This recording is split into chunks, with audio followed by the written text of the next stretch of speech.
Welcome back again. So morning ಎದ್ದು fresh up ಆಗಿ already ನಾವು ರೂಮಿಂದ ಟೆಂಪಲ್ ಕಡೆಗೆ ಹೊರಟಿದ್ದೀವಿ. ನಾವು ಮಾಡಿದ್ದು ರೆಂಟೆಡ್ ಹೌಸ್, ಓಕೆನಾ. ಒಂದೇ ಸಿಂಗಲ್ ರೂಮ್ ಮಾಡಿದ್ವಿ ಬಿಕಾಸ್ ಎಲ್ಲರೂ ಒಂದೇ ಹತ್ರ ಸ್ಟೇ ಮಾಡಿದರೆ ಎಂಜಾಯ್ ಮಾಡೋಕ್ಕೆ ಚೆನ್ನಾಗಿರುತ್ತೆ ಅಂತ ಹೇಳಿಬಿಟ್ಟು. ಆ್ಯಂಡ್ ನಮ್ಮ ರೂಮಿಂದ ನದಿಗೆ ಜಸ್ಟ್ 2 ಮಿನಿಟ್ಸ್ ಅಷ್ಟೇ, ಅಷ್ಟು ಹತ್ತಿರದಲ್ಲಿ ರೂಮ್ ಮಾಡಿದ್ವಿ. ಆ್ಯಂಡ್ ಇಲ್ಲೆಲ್ಲರೂ ಬಟ್ಟಿಟ್ಸ್ಕೊತಿದ್ದೀವಿ ರಾಯರ್ದು. ಪುಟಾಣಿಗೆ ಕೂಡ ಇಡ್ಸಿದ್ವಿ ಆ್ಯಂಡ್ ಹೂವು ಕೂಡ ತೊಗೊಂಡ್ವಿ ಮುಡ್ಕೊಳ್ಳೋಣ ಅಂತ. ಆ್ಯಂಡ್ ನೀವು ನೋಡ್ತಿದ್ರಲ್ಲ ನಾನು ಹೇಗೆ ಕಾಣಿಸ್ತಿದ್ದೀನಿ, ಸ್ಯಾರಿ ಹೇಗಿದೆ ಅನ್ನೋದನ್ನು ಕಾಮೆಂಟ್ಸಲ್ಲಿ ತಿಳಿಸೋದನ್ನು ಮರಿ. ಆ್ಯಂಡ್ ಆಲ್ರೆಡಿ ಸ್ವಲ್ಪ ಜನ ಟೆಂಪಲ್ ಹತ್ರ ಹೋಗಿದ್ದಾರೆ. ನಾವು ಸ್ವಲ್ಪ ಲೇಟ್ ಆಯಿತು ಬಿಕಾಸ್ ನಾವು ಪುಟಾಣಿದ್ದು ನೋಡಿ ಅವರಿಗೆ ಸ್ವಲ್ಪ ಸಿರಪ್ಪೆಲ್ಲ ಹಾಕೋದಿದೆ, ಅದನ್ನೆಲ್ಲ ಮುಗಿಸ್ಕೊಂಡು ಅವ್ರಿಗೆ ಏನೇನು ಬೇಕೆಲ್ಲ ಎತ್ತಿಟ್ಕೊಂಡು ಹೋಗಬೇಕಲ್ವಾ. ಅಕಸ್ಮಾತ್ ರಶ್ ಇತ್ತು ಅಂತಂದರೆ ನಾವು ವಾಪಸ್ ಬರೋಕ್ಕಾಗಲ್ಲ. ಸೊ ಅವ್ರಿಗೆ ಏನೇನು ಬೇಕೋ ಅದನ್ನೆಲ್ಲ ಫಸ್ಟ್ ಎತ್ತಿಟ್ಕೊಂಡ್ಬಿಟ್ವಿ, ಆಮೇಲೆ ರೆಡಿಯಾಗಿ ಬರೋದು ಸ್ವಲ್ಪ ಲೇಟ್ ಆಯಿತು. ನಾವು ಆ್ಯಕ್ಚುಲಿ 2 days ಅಲ್ಲಿ ಸ್ಟೇ ಆಗೋಕ್ಕೆ ಹೋಗಿರೋದು, ಓಕೆನಾ. ಒಂದಿನ ಪುಟಾಣಿದು ಸ್ಪೆಷಲ್ ಒಕೇಶನ್ ಇದೆ ಆ್ಯಂಡ್ ನೆಕ್ಸ್ಟ್ ಡೇ ಇನ್ನೊಂದು ಪ್ಲ್ಯಾನ್ ಇಟ್ಕೊಂಡಿದ್ವಿ. ಹಾಗಾಗಿ ಇದು ವೆಡ್ನೆಸ್ಡೇ ವ್ಲಾಗ್ ಆಗಿರುತ್ತೆ. ಆ್ಯಂಡ್ ನಮ್ಮ ಪುಟಾಣಿಗೆ ಏನೋ ಒಂದು ಫಂಕ್ಷನ್ ಮಾಡಿಸ್ಬೇಕು ಅಂದ್ಕೊಂಡಿದ್ವಲ್ಲ, ಸೊ ಅದಕ್ಕೆ ಹೊರಡ್ತಾ ಇದ್ದೀವಿ. ನೋಡ್ತಿದ್ರಲ್ಲ, ಇವತ್ತೇ ಇಷ್ಟೊಂದು ಜನ ಇದ್ದಾರೆ, ನಾಳೆ ಅಷ್ಟೇ ಸಿಕ್ಕಾಪಟ್ಟೆ ಜನ ಇರ್ತಾರೆ. ಹೆಂಗಾಗುತ್ತೋ ಏನೋ ನೋಡಬೇಕು. ಆ್ಯಂಡ್ ಎಲ್ಲರೂ ಒಂದು ಹತ್ರ ಸಿಕ್ಕಿದ್ವಿ, ಇಲ್ಲಿಂದ ಹೊರಡ್ತಿದ್ದೀವಿ. ಎಲ್ಲರೂ ಒಂದೇ ಥರ ರೆಡಿಯಾಗಿದ್ದೀವಿ, ಆಲ್ಮೋಸ್ಟ್ ಎಲ್ಲರೂ ಸಿಮಿಲರ್ ಸ್ಯಾರಿಯಲ್ಲೇ ಇದ್ದೀವಿ. ಆ್ಯಂಡ್ ಸಿಕ್ಕಾಪಟ್ಟೆ ಚೆನ್ನಾಗಾಯಿತು ರಾಯರ ದರ್ಶನ. ವಿತಿನ್ ಹಾಫ್ ಆನ್ ಅವರಲ್ಲೇ ನಮಗೆ ದರ್ಶನ ಆಯಿತು. ಸೊ ಪುಟಾಣಿನ ಕೂಡ ದೇವ್ರ ಹತ್ರ ಇಟ್ಟು ನಮಗೆ ಕೊಟ್ಟರು. ಅದನ್ನೆಲ್ಲ ಕ್ಲಿಪ್ಪಿಂಗ್ಸ್ ತೆಗಿಯೋ ಥರ ಇರಲಿಲ್ಲ, ಹಾಗಾಗಿ ತೆಗ್ದಿಲ್ಲ. ಆ್ಯಂಡ್ ನನಗಂತೂ ಸಿಕ್ಕಾಪಟ್ಟೆ ಖುಷಿ ಆಯಿತು, ನಮ್ಮ ಪುಟಾಣಿಗೆ ಇಷ್ಟು ಬೇಗ ರಾಯರ ದರ್ಶನ ಸಿಕ್ತು, ರಾಯರು ಇಷ್ಟು ಬೇಗ ನಮ್ಮ ಪುಟಾಣಿನ ಕರೆಸ್ಕೊಂಡ್ರು ಅಂತ ಹೇಳಿಬಿಟ್ಟು. ಅಷ್ಟೊಂದು ಜನ ಇರಲಿಲ್ಲ, ಹಾಗಾಗಿ ಬೇಗನೆ ಹೊರಟ್ಬಿಟ್ವಿ ನಾವು. ಪುಟಾಣಿನ ಬೇರೆ ದಾರಿಯಿಂದ ಬಿಟ್ಟಿದ್ರು, ಯಾಕಂತಂದರೆ ಪಾಪು ಅಲ್ವಾ, ಹಾಗಾಗಿ ಬೇರೆ ದಾರಿಯಿಂದ ಬಿಟ್ಟಿದ್ರು. ಬಟ್ ನಾವೆಲ್ಲರೂ ನಾರ್ಮಲ್ ಕ್ಯೂನಲ್ಲೇ ಹೊರಟಿದ್ವಿ. ಪುಟಾಣಿನ ನಮ್ಮ ಚಿಕ್ಕಿ ಇಟ್ಕೊಂಡಿದ್ರು.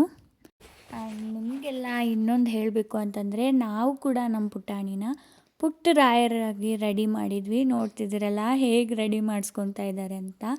ಒಂದು ಸ್ವಲ್ಪನೂ ಅಳ್ಳಿಲ್ಲ ಈ ಡ್ರೆಸ್ ಹಾಕ್ಕೊಳ್ಬೇಕಾದ್ರೆ. ಅವರು ತುಂಬ ಚೆನ್ನಾಗಿ ಕಾಣಿಸ್ತಿದ್ರು, ತುಂಬ ಮುದ್ದಾಗಿ ಕಾಣಿಸ್ತಾಯಿದ್ರು ನಮ್ಮ ಪುಟಾಣಿ ರಾಯರು. ನಿಮಗೂ ಕೂಡ ಇನ್ನೊಂದು ಸ್ವಲ್ಪ ದಿನದಲ್ಲೇ ರಿವೀಲ್ ಮಾಡ್ತೀನಿ ನಮ್ಮ ಪುಟಾಣಿ ಫೇಸ್ನ. ಅವಾಗ ಈ ಫೋಟೋಸ್ ಎಲ್ಲ ಅಪ್ಲೋಡ್ ಮಾಡ್ತೀನಿ, ನೀವು ನೋಡಿ ಹೇಗೆ ಕಾಣಿಸ್ತಿದ್ದಾರೆ ನಮ್ಮ ಪುಟಾಣಿ ಅನ್ನೋದನ್ನು ತಿಳಿಸೋದನ್ನು ಮರಿಬೇಡಿ, ಓಕೆನಾ.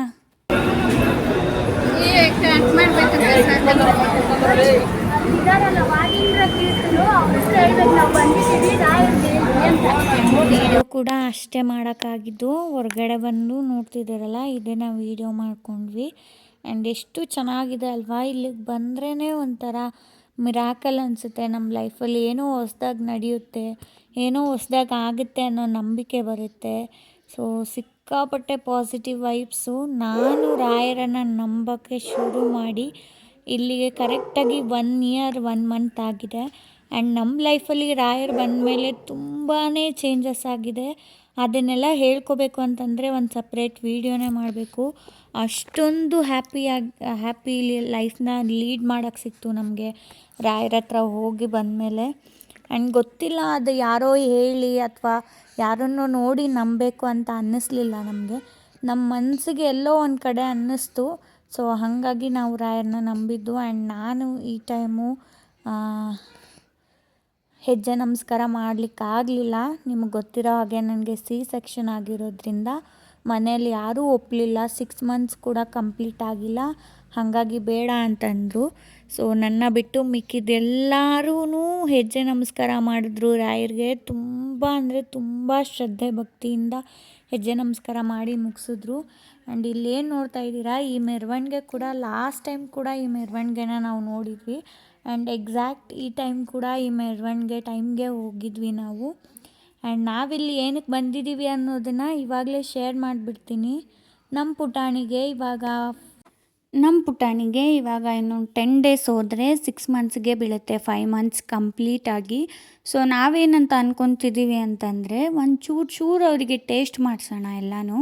ಲೈಕ್ ಫ್ರೂಟ್ಸ್ ಆಗಲಿ ಅಥವಾ ರಾಗಿ ಪೊರಿಚ್ ಆಗಲಿ, ಇದನ್ನೆಲ್ಲ ಚೂರು ಟೇಸ್ಟ್ ಮಾಡಿಸಿದ್ರೆ ನೆಕ್ಸ್ಟು ನಾವು ಯಾವಾಗ ಕಂಪ್ಲೀಟಾಗಿ ಅವರಿಗೆ ತಿನ್ಸೋಕ್ಕೆ ಸ್ಟಾರ್ಟ್ ಮಾಡ್ತೀವಿ, ಆವಾಗ ಬೇಬಿ ಆರಾಮ್ಸೆ ತೊಗೊಳಕ್ಕೆ ಇಷ್ಟಪಡ್ತಾರೆ ಅಂತ ನಮ್ಮದೊಂದು ಥಾಟ್ ಇದೆ. ಸೊ ಟೇಸ್ಟ್ ಮಾಡಿಸ್ತಿದ್ದೀವಿ ಅಂತಂದರೆ ಅದು ಹೊಟ್ಟೆ ಒಳಗೆ ಹೋಗೋ ಥರನೇ ಲೆಕ್ಕ ಅಲ್ವಾ. ಹಾಗಾಗಿ ಒಂದು ಸತಿ ಅನ್ನಪ್ರಶನ ಮುಗಿಸ್ಕೊಂಬಿಟ್ಟು ಆಮೇಲೆ ಮಾಡೋಣ ಅಂತ ಹೇಳಿ ನಾವು ರಾಯರ ಹತ್ರ ಹೋಗಿದ್ದೀವಿ. ಹಂಗೆ ರಾಯರ ದರ್ಶನವೂ ಆಗುತ್ತೆ, ಪುಟಾಣಿಗೆ ಅನ್ನಪ್ರಶಾನನೂ ಆಗುತ್ತೆ ಅಂತ ಹೇಳಿಬಿಟ್ಟು. ಸೊ ಇದಕ್ಕೆ ಟಿಕೆಟ್ ಏನು ತೊಗೊಳೋ ಥರ ಅವಶ್ಯಕತೆ ಇರಲ್ಲ. ಜಸ್ಟ್ ನಾವು ಇವಾಗ ದರ್ಶನ ಮುಗಿಸ್ಕೊಂಡು ಹೊರಗಡೆ ಬಂದರೆ ಗೇಟ್ ನಂಬರ್ 8 ಸಿಗುತ್ತೆ. ಅಲ್ಲಿಂದ ಒಂದು ಸ್ವಲ್ಪ ರೈಟ್ ಸೈಡಿಗೆ ನಮಗೊಂದು ಗುರುಪಾದ ಸೇವೆ ಆಫೀಸ್ ಸಿಗುತ್ತೆ, ಎನ್ಕ್ವೈರಿ ಆಫೀಸು. ಅಲ್ಲೋಗಿ ಅವ್ರಿಗೆ ಹೇಳಿದ್ರೆ ಸಾಕು, ಈ ಥರ ಅನ್ನಪ್ರಶನ ಮಾಡಿಸ್ಬೇಕು ಅಂದ್ಕೊಂಡಿದ್ದೀವಿ ಅಂತ. ಆ್ಯಂಡ್ ಅವ್ರು ಹೇಳ್ತಾರೆ ಏನೇನು ಬೇಕು ಐಟಮ್ಸ್ ಅಂತ. ಸೊ ನಮಗೇನೇನು ಹೇಳಿದ್ರು ಅನ್ನೋದನ್ನು ನಾನು ನಿಮಗೆ ತಿಳಿಸ್ಕೊಡ್ತೀನಿ. 2 ತೆಂಗಿನಕಾಯಿ, ಬೆಲ್ಲದ ಅಚ್ಚು, ಅಕ್ಕಿ ಮತ್ತು ಕೊಬ್ಬರಿ ಬಟ್ಲು, ಜೇನುತುಪ್ಪ, ಹೂವು, ಬಾಳೆಹಣ್ಣು ಆ್ಯಂಡ್ ಡಿಫ್ರೆಂಟ್ ಫ್ರೂಟ್ಸು, ಇಷ್ಟೂ ಎಲೆ ಅಡಿಕೆ ಇಷ್ಟೂ ತೊಗೊಂಬರೋಕೆ ಹೇಳಿದರು. ಆ್ಯಂಡ್ ಜೇನುತುಪ್ಪ ನಮಗೆ ಗೊತ್ತಿರಲಿಲ್ಲ ಅಲ್ವಾ. ಸೊ ಇದನ್ನೆಲ್ಲ ನಾವು ಹೊರಗಡೆಯಿಂದ ತೊಗೊಂಬರ್ಬೇಕು ಅಂತ ಹೇಳಿದ್ರು. ನಾವು ಹೊರಗಡೆ ಹೋದಾಗ ನಮಗೆ ಫ್ರೂಟ್ಸ್ ಸಿಕ್ಕಿಲ್ಲ ಅಲ್ಲೆಲ್ಲೂ ನಿಯರ್ ಬೈಯಲ್ಲಿ. ಸೊ ಬಾಳೆಹಣ್ಣು ಮತ್ತು ಇನ್ನು ಮಿಕ್ಕಿದೆಲ್ಲ ಐಟಮ್ಸ್ ಸಿಕ್ತು. ಆ್ಯಂಡ್ ಇನ್ನೊಂದು ಹೇಳ್ಬಿಡ್ತೀನಿ ನಿಮಗೆ, ಜೇನುತುಪ್ಪ ಒಂದು ಒಳ್ಳೆ ಕ್ವಾಲಿಟಿ, ಒಂದು ಒಳ್ಳೆ ಬ್ರ್ಯಾಂಡಾಗಿರೋದನ್ನ ತೊಗೊಂಡೋಗಿ, ಬಿಕಾಸ್ ಪಾಪುಗೆ ತಿನ್ನಿಸೋದಲ್ವಾ. ಸೊ ಅಲ್ಲಿ ಆದರೆ ಸ್ಟಾಕ್ ಇಟ್ಟಿರ್ತಾರೆ ಆ್ಯಂಡ್ ತುಂಬ ದಿನದ್ದು ಇರುತ್ತೆ ಆ್ಯಂಡ್ ಒಳ್ಳೆ ಕ್ವಾಲಿಟಿದು ಸಿಗಲ್ಲ. ಹಾಗಾಗಿ ನೀವು ಮನೆಯಿಂದನೇ ಕ್ಯಾರಿ ಮಾಡಿ. ಫ್ರೂಟ್ಸ್ನೂ ಅಷ್ಟೇ, ಇನ್ನು ಮಿಕ್ಕಿದೆಲ್ಲ ಅಲ್ಲೇ ಅವೈಲೇಬಲ್ ಇರುತ್ತೆ. ಆ್ಯಂಡ್ ನಾವೊಂದು ಮಿಸ್ಗೈಡ್ ಏನಾದ್ವಿ ಅಂತಂದರೆ, ತೆಂಗಿನಕಾಯಿ ಈಸ್ಕೊಳೋವಾಗಲೇ ಎಲೆ ಅಡಿಕೆ ಕೊಡಿ ಅಂತ ಹೇಳಿದ್ವಿ. ಬಟ್ ಅವರು ನಮಗೆ ಯಾವ ಥರ ಮಾಡಿದ್ರು ಅಂದರೆ, ತೆಂಗಿನಕಾಯಿ ಜೊತೆ ದಾಸವಾಳದ ಗಿಡದ ಎಲೆನ ಹಾಕಿ ಕಳ್ಸಿದ್ರು. ಸೊ ಈ ಥರ ಎಲ್ಲ ಯಾಮಾರಿಸ್ತಾರೆ, ಯಾಮಾರಬೇಡಿ ನೀವು. ಆ್ಯಂಡ್ ಪುಟ್ಟದೊಂದು ಬಟ್ಲು ಮತ್ತು ಸ್ಪೂನ್ ತೊಗೊಂಡೋಗ್ಬೇಕು. ಬೆಳ್ಳಿ ಬಟ್ಲಾದರೂ ಓಕೆ ಅಥವಾ ನಾರ್ಮಲ್ ಬಟ್ಲಾದರೂ ಓಕೆನೇ, ಯಾವುದಾದ್ರೂ ಓಕೆನೇ. ನೀವು ನೋಡ್ಕೊಂಡು ತೊಗೊಂಡೋಗಿ, ನಿಮ್ಗೆ ಯಾವ್ದು ಕಂಫರ್ಟಬಲ್ ಆಗಿರುತ್ತೆ, ನಿಮ್ಗೆ ಯಾವ್ದು ಕನ್ವೀನಿಯನ್ಸ್ ಆಗಿರುತ್ತೆ ಅಂತ. ನಾವಿಲ್ಲಿ ಒಂದು ಪುಟಾಣಿದು ಬೆಳ್ಳಿ ಬಟ್ಲು ಮತ್ತು ಬೆಳ್ಳಿ ಸ್ಪೂನ್ನ ತೊಗೊಂಡೋಗಿದ್ದೀವಿ. ಬಿಕಾಸ್ ಅದರಲ್ಲಿ ಕೊಟ್ಟರೆ ತುಂಬ ಒಳ್ಳೆಯದು ಅಂತ ಸೈಂಟಿಫಿಕ್ಕಾಗೂ ಪ್ರೂವ್ ಆಗಿದೆ. ಆ್ಯಂಡ್ ನಮ್ಮ ಹಳೆ ಕಾಲದವರು ಹೇಳ್ತಾರೆ ಅದನ್ನು. ಹಾಗಾಗಿ ಅದನ್ನೇ ತೊಗೊಂಡೋಗಿದ್ವಿ. ಆ್ಯಂಡ್ ಅನ್ನಪ್ರಶನ ಕೂಡ ಆಯಿತು. ಅಲ್ಲೇ ಆಫೀಸ್ ಪಕ್ಕದಲ್ಲೇ ಒಂದು ಸ್ಪೇಸ್ ಇದೆ, ತುಲಾಭಾರ ಎಲ್ಲ ಮಾಡಿಸ್ತಾರೆ ಅಲ್ಲಿ. ಸೊ ಅಲ್ಲೇ ಅನ್ನಪ್ರಶನ ಮಾಡಿಸೋದು. ಆ್ಯಂಡ್ ಅವ್ರಿಗೇನು ಸಪ್ರೇಟಾಗಿ ದುಡ್ಡು ಕೊಡೋದೇನಿಲ್ಲ. ಕಾಣಿಕೆಯಲ್ಲಿ ನಾವು ಎಷ್ಟು ಇಟ್ಕೊಡ್ತೀವಿ ನಮ್ಮ ಪ್ರೀತಿಯಿಂದ ಅವ್ರು ಅಷ್ಟೇ ತೊಗೊತಾರೆ. ಆ್ಯಂಡ್ ನಮ್ಮ ಪುಟಾಣಿ ಕೂಡ ಎಂಜಾಯ್ ಮಾಡಿದ್ರು, ಜೇನುತುಪ್ಪನ ಟೇಸ್ಟ್ ಮಾಡಿದ್ರು ಫಸ್ಟ್ ಟೈಮ್. ಅವ್ರಿಗೂ ಕಂಫರ್ಟಬಲ್ ಅನ್ನಿಸ್ತು, ಇಷ್ಟಪಟ್ಟು ತಿಂದರು. ಅದನ್ನೆಲ್ಲ ಮುಗಿಸ್ಕೊಂಡು ಅವರೇ ಹೇಳ್ತಾರೆ, ಟೆಂಪಲಲ್ಲಿ ಕೊಡೋ ಪ್ರಸಾದನ, ಐ ಮೀನ್ ಇವಾಗ ಸ್ವೀಟ್ ಏನಾದರೂ ಕೊಡ್ತಾರೆ ಅಲ್ವಾ, ಬೆಲ್ಲದನ್ನ ಅಥವಾ ಪಾಯಸ, ಅದೇನು ಕೊಟ್ಟರೆ ಟೆಂಪಲಲ್ಲಿ ಅದನ್ನೊಂಚೂರು ಟೇಸ್ಟ್ ಮಾಡಿಸಿ ಅಂತ ಹೇಳಿಸಿದ್ರು. ಹಾಗಾಗಿ ನಾವು ಹೆಂಗಿದ್ರು ಊಟ ಮಾಡಬೇಕಾಗಿತ್ತಲ್ವ. ಸೊ ಇಲ್ಲಿ ಊಟದ ಕ್ಯೂಗೆ ಬಂದ್ವಿ. ನಾವು ಕೂಡ ಊಟ ಮಾಡಿಕೊಂಡು ಪುಟಾಣಿಗೂ ತಿನ್ನಿಸ್ಕೊಂಡು ಹೋಗೋಣ ಅಂತ ಹೇಳಿಬಿಟ್ಟು. ಆ್ಯಂಡ್ ಇಲ್ಲಿ ಯಾರೋ ನಮ್ಮ ಪುಟಾಣಿನ ನೋಡಿಬಿಟ್ಟು ಅವ್ರು ಬೇಕು ಅಂತ ಹೇಳ್ತಾ ಇದ್ದಾರೆ, ನಮ್ಗೆ ಕೊಟ್ಬಿಡಿ ಪಾಪುನ ಅಂತ. ಆ್ಯಂಡ್ ಅವ್ರು ಅನ್ಮ್ಯಾರಿಡ್ ಕೂಡ. ಅವರೇನಾದರೂ ಈ ವ್ಲಾಗ್ ನೋಡ್ತಾ ಇದ್ದರೆ ಥ್ಯಾಂಕ್ ಯು ಕೇಳಿದ್ದಕ್ಕೆ, ಬಟ್ ನಾವು ಕೊಡಲ್ಲ. ಆ್ಯಂಡ್ ಸ್ವೀಟೆಲ್ಲ ಮಕ್ಕಳಿಗೆ ಜಾಸ್ತಿ ಕೊಡಬಾರ್ದು, ಆಲ್ಮೋಸ್ಟ್ ಎಲ್ಲರಿಗೂ ಗೊತ್ತಿರುತ್ತೆ ಇದು. ಜಸ್ಟ್ ಒಂದು ಪ್ರೊಸೀಜರ್ಗೆ ಒಂದು ಸ್ವಲ್ಪ ಇಟ್ಟರೆ ಸಾಕಾಗುತ್ತೆ, ಹಂಗಂತೇಳಿ ಜಾಸ್ತಿ ಕೊಡಬೇಡಿ ಯಾರೂ ಅಷ್ಟೇ. ಆ್ಯಂಡ್ ಈ ಪ್ರೊಸೀಜರೆಲ್ಲ ಮುಗಿಯೋಷ್ಟೊತ್ತಿಗೆ ನಮ್ಗೊಂದು 12 o'clock ಆಯಿತು. ನಾವು ಕಂಪ್ಲೀಟಾಗಿ ಇದನ್ನೆಲ್ಲ ಮುಗಿಸ್ಕೊಂಡು ಊಟ ಎಲ್ಲ ಮುಗಿಸ್ಕೊಳೋ ಅಷ್ಟರಲ್ಲಿ ನೋಡ್ತಿದ್ರಲ್ಲ, ಪುಟಾಣಿ ಇನ್ನೂ ಅದೇ ಡ್ರೆಸ್ಸಲ್ಲಿದ್ದರು. ಅವ್ರು ಯಾರೋ ಆ ಥರ ಕೇಳಿದ್ದಕ್ಕೆ ಇಲ್ಲಿ ನನ್ನ ಫ್ರೆಂಡು ಪಾಪುಗೆ ದೃಷ್ಟಿ ಆಗಿಬಿಡುತ್ತೆ ಅಂತ ಹೇಳಿ ಟವಲ್ ತೆಗೆದು ಮುಚ್ತಾ ಇದ್ದಾಳೆ. ಆ್ಯಂಡ್ ಸ್ವಲ್ಪ ಮುಂದೆ ಹೋದ್ಮೇಲೆ ಡ್ರೆಸ್ ಕೂಡ ಚೇಂಜ್ ಮಾಡಿಬಿಡ್ತೀವಿ. ಈ ಎಲ್ಲ ಪ್ರೊಸೀಜರ್ ನಡೆಯುವಾಗ ನಾನು ಮಧ್ಯದಲ್ಲಿ ಒಂದು 2 times ಫೀಡ್ ಮಾಡಿದ್ದೆ ಅಷ್ಟೇ ಪಾಪುಗೆ. ಅನ್ನಪ್ರಶನ ಮಾಡಿಸೋ ಹತ್ರನೇ ಒಂದು ಫೀಡಿಂಗ್ ರೂಮ್ ಇದೆ. ಸೊ ಅಲ್ಲಿ ಒಂದು ಸತಿ ಫೀಡ್ ಮಾಡಿಸಿದೆ. ಆಮೇಲೆ ಕೆಲವೊಂದು ಫೋಟೋಸ್ ತೊಗೊಂಡ್ವಿ ಪುಟಾಣಿನ ಕೂರಿಸಿ. ಆ ಟೈಮಲ್ಲಿ ಒಂದು ಸ್ವಲ್ಪ ಅಳ್ತಿದ್ರು, ಆವಾಗ ಒಂದು ಸತಿ ಫೀಡ್ ಮಾಡಿಸಿದೆ. ಆ್ಯಂಡ್ ಈ ಊಟದ ಕ್ಯೂಯಲ್ಲಿ ಹೋಗುವಾಗ ಸ್ವಲ್ಪ ಕ್ರ್ಯಾಂಕಿ ಆದರು ಜನನೆಲ್ಲ ನೋಡಿ. ಇಲ್ಲಿ ಒಂದು ಸತಿ ಫೀಡ್ ಮಾಡಿಸಿದೆ ಅಷ್ಟೇ. ಟೋಟಲ್ ಒಂದು 3 times ಫೀಡ್ ಮಾಡಿಸಿದ್ನೇನೋ ಅಷ್ಟೇ ಪುಟಾಣಿಗೆ. ಆ್ಯಂಡ್ ನೋಡ್ತಿದ್ದೀರಲ್ಲ, ಪ್ರಸಾದ ತಿನ್ನಕ್ಕೆ ಬಂದ್ವಿ. ಆ್ಯಂಡ್ ಇಲ್ಲಿ ಎಷ್ಟು ಚೆನ್ನಾಗಿತ್ತು ಅಂತಂದರೆ ಪ್ರಸಾದ, ನಾವು ಲಾಸ್ಟ್ ಟೈಮ್ ಹೋಗಿದ್ದಾಗ ಮಿಸ್ ಮಾಡ್ಕೊಂಡಿದ್ವಿ. ಸೊ ಈ ಟೈಮ್ ಮಿಸ್ ಮಾಡ್ಕೊಳ್ಲಿಲ್ಲ, ತಿಂದ್ವಿ ಪ್ರಸಾದನ. ಆ್ಯಂಡ್ ಒಂಚೂರು ವೇಸ್ಟ್ ಮಾಡೋಕ್ಕೆ ಬಿಡಲ್ಲ. ಅಲ್ಲಿ ಅದಕ್ಕಂತಲೇ ಒಬ್ಬರು ನಿಂತಿರ್ತಾರೆ, ಕಂಪ್ಲೀಟ್ ತಟ್ಟೆನ ಖಾಲಿ ಮಾಡಿ ತೊಗೊಂಡು ಹೋಗಬೇಕು. ಸೊ ಅದನ್ನೆಲ್ಲ ಮುಗಿಸ್ಕೊಂಡು ಆ್ಯಂಡ್ ಪುಟಾಣಿಗೆ ಡ್ರೆಸ್ ಚೇಂಜ್ ಮಾಡಿ ಇಲ್ಲಿ ನೋಡ್ತಿದ್ದೀರಲ್ಲ ನೀವು, ಪುಟಾಣಿನ ಹಸು ಮೇಲೆ ಕೂರಿಸಿದ್ವಿ. ಅವ್ರು ಯಾರೋ ಫೋಟೋಸ್ ತಗೊತಿದ್ರು, ಹಾಗಾಗಿ ಕೂರಿಸಿದ್ವಿ ಅಷ್ಟೇ, ಸುಮ್ಮನೆ ಕೂರಿಸಿ ಎಬ್ಬಿಸ್ಬಿಟ್ವಿ. ಆ್ಯಂಡ್ ಈವ್ನಿಂಗ್ ಮತ್ತೆ ಬಂದ್ವಿ ನಾವು ಟೆಂಪಲ್ ಹತ್ರ. ಏನಕ್ಕೆ ಅಂತಂದರೆ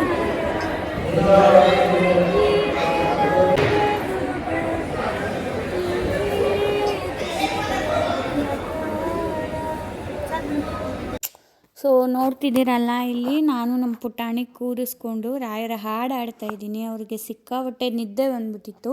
ಆ್ಯಂಡ್ ಇವಾಗಷ್ಟೇ ಅಲ್ಲ, ನಾನು ಪ್ರೆಗ್ನೆಂಟ್ ಇದ್ದಾಗೂ ರಾಯರ ಹಾಡೇ ಕೇಳ್ತಿದ್ದೆ. ಆ್ಯಂಡ್ ನಮ್ಮ ಪುಟಾಣಿಗೆ 1.5 ಮಂತಿಂದ ರಾಯರ ಹಾಡು ಕೇಳಿದ್ರೇ ನಿದ್ದೆ ಮಾಡೋದು. ಸೊ ಆ ಥರ ಅಭ್ಯಾಸ ಮಾಡಿದ್ದೀವಿ ಅಮ್ಮ ಮತ್ತು ನಾನು ಪುಟಾಣಿಗೆ. ಸೊ ಅವರು ಅಷ್ಟೇ ಹಾಡು ಕೇಳ್ಕೊತಾ ನಿದ್ದೆ ಮಾಡಿಬಿಡ್ತಾರೆ. ಆ್ಯಂಡ್ ತುಂಬ ಜನ ಸರ್ಪ್ರೈಸ್ ಕೂಡ ಆದರು ಇದನ್ನೆಲ್ಲ ನೋಡಿ ಅಲ್ಲಿ. ಸೊ ನೋಡ್ತಿದ್ರಲ್ಲ, ಈವ್ನಿಂಗ್ ನಾವಿಲ್ಲಿ ಯಾಕೆ ಬಂದಿದ್ದು ಅಂದರೆ, ಇದಕ್ಕೆ ಈ ಥರ ರಥಗಳನ್ನ ಮೆರವಣಿಗೆ ಮಾಡ್ತಾರೆ ಅಲ್ವಾ, ದೇವ್ರನ್ನ ಕೂಡಿಸ್ಕೊಂಡು. ಸೊ ಆ ಸೇವೆನ ಮಾಡೋಣ ಅಂತ ಹೇಳಿಬಿಟ್ಟು ನಾವು ಬಂದಿದ್ದು. ಆ್ಯಂಡ್ ಅದಕ್ಕೆ ಅಂತಲೇ ಫ್ರಂಟಲ್ಲಿ ನಿಂತ್ಕೊಂಡು ಎಳ್ಕೊಂಡು ಹೋಗಬೇಕು ಅಂತಂದರೆ ನಾವು ಪೇ ಮಾಡಬೇಕು. ಬಟ್ ಸ್ವಲ್ಪ ಹಿಂದೆ ನಿಂತ್ಕೊಂಡು ನಾವು ಹೋಗ್ತೀವಿ ಅನ್ನೋದಾದರೆ ಪೇ ಮಾಡೋ ಥರ ಏನೂ ಇರಲ್ಲ. ಫ್ರೀ ಆಫ್ ಕಾಸ್ಟ್ ನೀವು ಹೋಗಿ ಎಳಿಬೋದು ರಥನ. ಆ್ಯಂಡ್ ನಮ್ಮ ಫ್ಯಾಮಿಲಿಯವರೆಲ್ಲ ಆ್ಯಕ್ಚುಲಿ ಅಲ್ಲಿದ್ದಾರೆ. ಜನಗಳಲ್ಲಿ ನಿಮಗೆ ಕಾಣಿಸ್ತಿದೆಯೋ ಇಲ್ವೋ ಗೊತ್ತಿಲ್ಲ. ನಾನು ಪುಟಾಣಿ ಹೋಗಲಿಲ್ಲ, ಬಿಕಾಸ್ ಅವರು ನಿದ್ದೆ ಮಾಡ್ತಾಯಿದ್ರು. ಅವ್ರನ್ನ ಎತ್ಕೊಂಡು ನಾನು ಹೋಗೋಕ್ಕಾಗಲಿಲ್ಲ, ಜನ ರಶ್ಶು ಸೌಂಡ್ ಇರುತ್ತೆ ಅಂತ ಹೇಳಿಬಿಟ್ಟು ನಾವು ಒಂದು ಸೈಡಲ್ಲಿ ನಿಂತ್ಕೊಂಡಿದ್ದೀವಿ. ನೋಡ್ತಿದ್ರಲ್ಲ, ಪುಟಾಣಿ ಮಲ್ಕೊಂಡಿದ್ದಾರೆ. ಸೊ ಈ ಟೈಮ್ ನಾನೊಬ್ಬಳು ಮಿಸ್ ಮಾಡಿಕೊಂಡೆ, ಇನ್ನು ಮಿಕ್ಕಿದ್ದೆಲ್ಲ ಫ್ಯಾಮಿಲಿ ಮೆಂಬರ್ಸೂ ಎಂಜಾಯ್ ಮಾಡಿದ್ರು ಈ ಪ್ರೊಸೀಜರ್ನೆಲ್ಲ. ಆ್ಯಂಡ್ ನಾನು ಅದನ್ನೆಲ್ಲ ವೀಡಿಯೋ ತಕ್ಕೊತಿದ್ದೆ. ಆ್ಯಂಡ್ ಪಕ್ಕದಲ್ಲೇ ರಾಯರ ಮ್ಯೂಸಿಯಮ್ ಇದೆ. ಅಲ್ಲಿ ರಾಯರು ಯೂಸ್ ಮಾಡ್ತಾ ಇದ್ದಿದ್ದಂಥ ವಸ್ತುಗಳು, ಅವರು ಓದ್ತಿದ್ದಂಥ ಪುಸ್ತಕಗಳು ಅವೆಲ್ಲ ನಿಮ್ಗೆ ಅಲ್ಲಿ ನೋಡೋಕ್ಕೆ ಸಿಗುತ್ತೆ. ಅಲ್ಲಿ ಫೋನ್ ಅಲೋ ಇಲ್ಲ. ಆಲ್ಮೋಸ್ಟ್ ನಿಮಗೆ ಅದನ್ನು ಸುತ್ಕೊಂಬರೋಕ್ಕೆ 1 hour ಟೈಮ್ ಹಿಡಿಯುತ್ತೆ. ಸೊ ಅದನ್ನೆಲ್ಲ ನಮ್ಮ ಫ್ಯಾಮಿಲಿ ಹೋಗಿ ನೋಡ್ಕೊಂಬಂದರು. ನಾನು ಪಾಪುನ ನೋಡಿಕೊಂಡು ಇಲ್ಲೇ ಕೂತ್ಕೊಂಡಿದ್ದೆ. ಆ್ಯಂಡ್ ಪ್ರಶಾಂತವಾಗಿತ್ತು, ಮನಸ್ಸಿಗೆ ತುಂಬ ಖುಷಿ ಆಯಿತು. ಸೊ ಈ ಥರ ಇತ್ತು ನಮ್ಮ ರಾಯರ ದರ್ಶನ. ಹೀಗಿತ್ತು ನಮ್ಮ ರಾಯರ ದರ್ಶನ. ಆ್ಯಂಡ್ ಇದು ಕಂಪ್ಲೀಟ್ 1 day ವೀಡಿಯೋ ಆಗಿರುತ್ತೆ. ಥರ್ಸ್ಡೇ ವೀಡಿಯೋ ಇನ್ನೊಂದು ಪಾರ್ಟಲ್ಲಿ ಹಾಕ್ತೀನಿ. ಆ್ಯಂಡ್ ನಿಮಗೆ ಹೇಗೆ ಅನ್ನಿಸ್ತಿದೆ ನನ್ನ ವ್ಲಾಗ್ಸ್ ಎಲ್ಲ ನೋಡೋಕ್ಕೆ, ಆ್ಯಂಡ್ ಇನ್ನೂ ಯಾವ ಥರ ವೀಡಿಯೋಸ್ ಮಾಡ್ಬೋದು, ಇನ್ನೂ ಯಾವ ಥರ ಕಂಟೆಂಟ್ ಕೊಡ್ಬೋದು ಆ್ಯಸ್ ಎ ಡೈಲಿ ವ್ಲಾಗರ್ ಅಥವಾ ಆ್ಯಸ್ ಎ ರೀಲ್ ಕ್ರಿಯೇಟರ್ ಅನ್ನೋದನ್ನು ನೀವು ನನಗೆ ತಿಳಿಸಿ. ಆ್ಯಂಡ್ ಏನಾದರೂ ಮಿಸ್ಟೇಕ್ಸ್ ಇದ್ದರೆ ನನ್ನ ವೀಡಿಯೋಸಲ್ಲಿ, ಅಥವಾ ಏನಾದರೂ ಇಂಪ್ರೂವ್ಮೆಂಟ್ಸ್ ಮಾಡ್ಕೊಬೇಕು ಅನ್ನೋ ಥರ ಇದ್ದರೆ ಅದನ್ನು ಕೂಡ ಹೇಳಿ. ನಾನೆಲ್ಲ ತಿದ್ಕೊಂಡು ಮುಂದೆ ಹಾಕೋಂಥ ವೀಡಿಯೋಸಲ್ಲಿ ಒಳ್ಳೆ ಕಂಟೆಂಟ್ನ ನಾನು ನಿಮ್ಮ ಮುಂದೆ ಕೊಡ್ಬೋದು. ಆ್ಯಂಡ್ ಈ ವಿಡಿಯೋ ಇಷ್ಟ ಆಗಿರುತ್ತೆ. ವಿಡಿಯೋ ಇಷ್ಟ ಆದರೆ ಒಂದು ಲೈಕ್, ಶೇರ್, ಕಾಮೆಂಟ್ ಮಾಡೋದನ್ನ ಮರಿಬೇಡಿ. ಮತ್ತೆ ಇನ್ನೊಂದು ವೀಡಿಯೋ ಜೊತೆ ನಾನು ನಿಮ್ಮ ಮುಂದೆ ಬರ್ತೀನಿ. ವಿಡಿಯೋ ನೋಡಿದ ನಿಮ್ಮೆಲ್ಲರಿಗೂ ಥ್ಯಾಂಕ್ ಯು. ಮತ್ತೆ ಸಿಗುವ.